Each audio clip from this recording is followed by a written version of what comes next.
राममूर्ति वर्मा जी।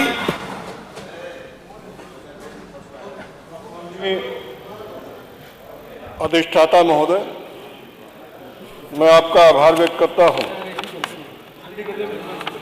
कि आपने वर्ष 2023-24 के आय व्यय पर जो समाजवादी पार्टी के माननीय नेता द्वारा चर्चा शुरू की गई है उसमें बोलने का अवसर दिया। मान्यवर, 6,90,000 करोड़ से अधिक का बजट सदन में प्रस्तुत किया गया है, लेकिन बजट को पढ़ने के बाद मुझे बड़ा अफसोस हुआ कि बजट पेश करते समय माननीय वित्त मंत्री जी ने दुग्ध व्यवसाय के बारे में बहुत बड़ी बड़ी बातें बोली थी कि गरीबों को, छोटे मझोले किसानों की आर्थिक स्थिति को ठीक करने के लिए उत्तर प्रदेश की सरकार दुग्ध व्यवसाय को बढ़ावा देकर इनकी आर्थिक स्थिति को मजबूत करने का काम करेगी।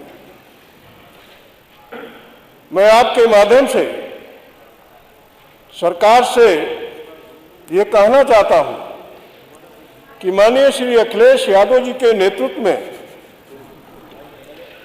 उत्तर प्रदेश में 12 से 17 के बीच में प्रदेश के 14 मंडल मुख्यालयों पर बहुत बड़ी बड़ी आधुनिक डेयरियों के निर्माण का प्रस्ताव किया गया था। उसके लिए धनराशि की व्यवस्था की गई थी, जिसमें गोरखपुर मुख्यालय पर भी 100 करोड़ से अधिक की लागत का आधुनिक डेयरी प्लांट बनकर खड़ा है। डेयरियों को चलाने के लिए 21 लाख लीटर दूध की प्रत्येक दिन जरूरत है, जिसके लिए समाजवादी सरकार में ये तय किया गया था कि जो किसान पराग डेयरी पर दूध देते हैं उनको 4 रुपये प्रति किलो सरकार की तरफ से प्रोत्साहन राशि देकर गरीब परिवार के बच्चों को भी पढ़ने लिखने का, उनके दवा इलाज का इंतजाम करने के लिए, दुग्ध व्यवसाय को बढ़ावा देने के लिए सरकार प्रोत्साहन देने का काम करेगी। लेकिन इस बजट में कहीं पर भी इसका उल्लेख नहीं है। हमने अम्बेडकर नगर जनपद में एक पशु आहार कारखाना भी बनवाया था 25 करोड़ की लागत का, जिसको जो मुझे जानकारी प्राप्त हुई है कि सरकार ने उसको भी बेच दिया और यहां सदन में दूसरे तरीके की बातें हो रही हैं। तो इस तरीके की बातें सदन के अंदर करना ये शोभा नहीं देता है। हमारा विधानसभा का क्षेत्र बुनकर बाहुल्य क्षेत्र है। बुनकरों का पूरे देश के अंदर टांडा का जो मार्केट है, पूरी दुनिया में टांडा में बनाए हुए कपड़े जाते हैं। कहीं पर भी हथकरघा और बुनकर उद्योग को बढ़ावा देने के लिए टांडा में ना कोई कॉमर्शियल हब बनाने की बात की गई, ना बुनकरों को कोई रियायत देने की बात की गई। यहां तक कि जो 65 रुपया फ्लैट रेट पर बिजली की दर हमारे श्री अखिलेश यादव जी ने निश्चित किया था, उसको भी सरकार ने बंद कर दिया, जिससे हथकरघा और पावरलूम का कारोबारी बहुत ही परेशान स्थिति में है।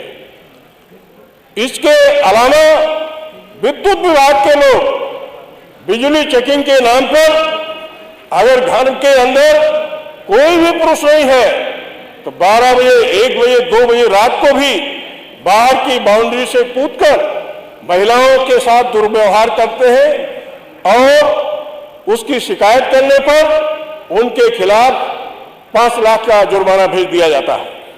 तो इस तरफ भी मैं सरकार को इंगित करना चाहता हूं और जो झूठ बोलने का काम है, कहीं पर भी हमारे क्षेत्र में सड़कों का निर्माण नहीं हुआ, बिजली के तार बहुत दिनों से जो जर्जर स्थिति में है उनको बदलने के लिए बार बार अनुरोध किया गया, उस पर भी कहीं पर सुनने का काम नहीं हुआ। न इस बजट में कहीं बिजली के तारों को बदलने की बात की गई, न हथकरघा उद्योग को बढ़ावा देने के लिए बजट में कोई प्रावधान किया गया है। हमारा जो किसानों को माननीय मुख्यमंत्री जी बोल रहे थे कि किसानों को हम सम्मान राशि दे रहे हैं, मैं आपके माध्यम से माननीय कहना चाहता हूं कि 2000 के बदले 6 वर्ष के अंदर में उर्वरकों के दाम 2 गुना से अधिक हो गए, बिजली का दाम 4 गुना से अधिक हो गया, डीजल पेट्रोल के दाम 2 गुना से अधिक हो गए, कीटनाशक दवाओं के दाम 2 गुना से अधिक हो गए। तो किसानों की आमदनी बढ़ने के बजाय कम हो रही है। हमारे यहाँ एक शुगर मिल है, उस पर 10% की चोरी मेन गेट पर की जाती है। मेन गेट पर भी जो भी सेंटर से गन्ना लेकर जाता है उस पर 10% की कटौती की जाती है। ये पूरे सिस्टम में निर्धारित है। इस तरफ भी सरकार को ध्यान देना चाहिए और कपोल कल्पित बातें करके लोगों को गुमराह करके बहुत बार ये काम नहीं चलाया जा सकता है। मैं आपके माध्यम से ये कहना चाहता हूं, समराइज कर लीजिए। मैं बस 1 मिनट का और समय लूंगा जी। कि जो सत्ता पक्ष के विधायक हैं इनको 3-3 करोड़ रुपए का त्वरित विकास योजना के अंतर्गत सड़कें बनाने का काम दिया गया। जो विपक्ष के विधायक हैं इनके किसी प्रस्ताव को स्वीकार नहीं किया गया। 2 करोड़ की विधायक निधि बढ़ाई गई थी, उसमें 54 लाख रुपया कम कर दिया गया। जो पहले आ रही थी उसमें भी 54 लाख रुपया कम कर दिया गया। 2 करोड़ रुपए का मैंने बिजली का प्रस्ताव दे रखा है, एस्टीमेट बनकर रखा हुआ है। अगर सरकार ईमानदारी से काम कर रही है तो 2 करोड़ रुपया वहां से एस्टीमेट मंगाकर सरकार को इस बजट में प्रावधान करके टांडा के लोगों की बिजली की दुश्वारियों को दूर करना चाहिए। और नहीं तो जो किसानों की, बुनकरों की जो भी समस्याएं हैं उसका निदान नहीं हो सकता है। कानून व्यवस्था इतनी खराब है कि थाने और तहसील लूट के अड्डे बने हुए हैं। कहीं पर भी अगर मार खाकर भी आदमी जा रहा है तो बिना पैसा दिए कहीं पर कोई काम नहीं हो रहा है।